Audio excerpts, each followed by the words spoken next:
বাংলাদেশ জামায়াতে ইসলামীতে যোগ দিয়েছেন ২৫ জন সনাতন ধর্মাবলম্বী।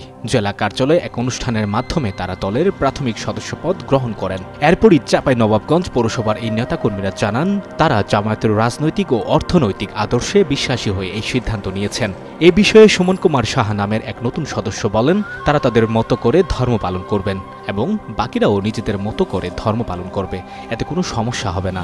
আমাদের ধর্ম আমরা পালন করবো, ওদের ধর্ম আমরা পালন করবো, জামায়াতে ইসলামীর কেন্দ্রীয় কমিটির সদস্য লতিফুর রহমান জানান, দল নীতি, আদর্শ ও ন্যায়ের ভিত্তিতে পরিচালিত হয়। যে কোনো ধর্মের মানুষই দলের সঙ্গে যুক্ত হতে পারে, যদি তারা জামায়াতের রাজনৈতিক এবং অর্থনৈতিক ব্যবস্থার সঙ্গে একমত পোষণ করেন। তিনি আরও উল্লেখ করেন যে নতুন সদস্যরা তাদের ধর্ম স্বাধীনভাবে পালন করতে পারবেন।